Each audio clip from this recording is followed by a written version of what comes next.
Syekh Ahmad Surkati, beliau itu pernah ditanya di majalahnya Dzakhirah tentang Wahabiyah. Ingat, beliau itu hidup di masa ketika itu terjadi perang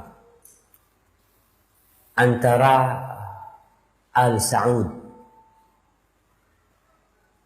dengan pemerintahan Alawiyin, Ashraf yang ketika itu menguasai Mekah dan Madinah. Guru-guru Syekh Ahmad Surkati kebanyakan dari orang-orang Mekah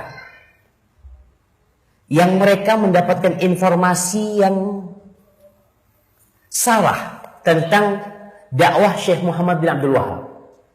Yang dikatakan Syekh Muhammad bin Abdul Wahab ini mengaku nabi, yang dikatakan Syekh Muhammad bin Abdul Wahab ini mengajak kepada madhab baru, yang dikatakan Syekh Muhammad bin Abdul Wahab ini kalau ada orang selawat itu dipukul, dikatakan mereka tidak percaya dengan karomahnya para wali, mereka tidak menghormati para nabi. Banyak tuduhan-tuduhan itu yang itu ditulis oleh ulama Mekah. Syekh Ahmad Surkati, beliau membaca insya Allah beberapa tulisan Syekh Muhammad bin Abdul Wahab. Makanya di kitab Adz-Dzakhirah beliau itu menjelaskan ketika ditanya tentang Wahabiyah, beliau itu sampai gemeter nulis. Karena apa? Karena buruknya tuduhan orang kepada Wahabiyah.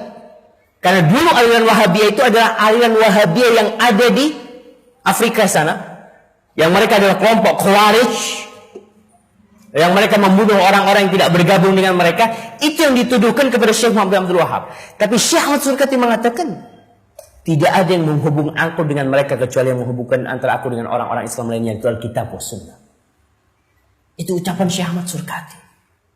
Kalau berkaitan dengan kitab Muhammad Abdul, iya, Syekh memang membaca kitab Tauhid karyanya Muhammad Abdul, dan itu yang sampai kepada beliau. Jadi kalau kita lihat, ya pada masa itu ingat jamaah, kita harus memposisikan diri kita ketika melihat Syekh Ahmad Surkati di masa peperangan Belanda.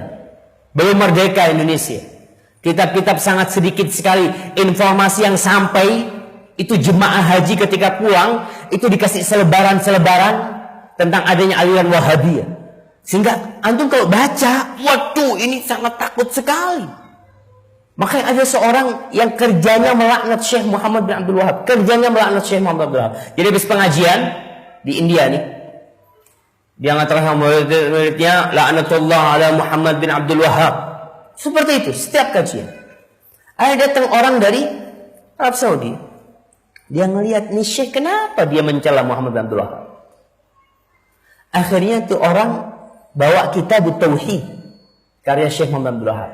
Dirobek sampulnya. Dia datang ke rumahnya, Ustaz, ana dapat kitab Ustaz.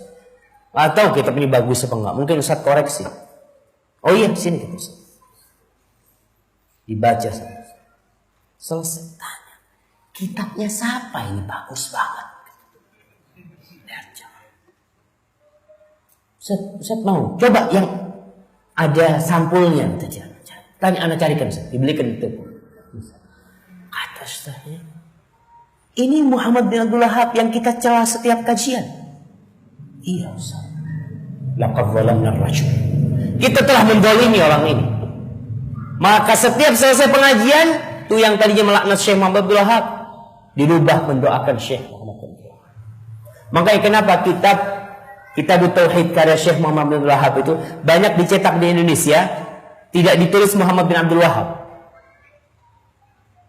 Ditulis Muhammad bin Sulaiman At-Tamimi. At-Tamimi ditulis.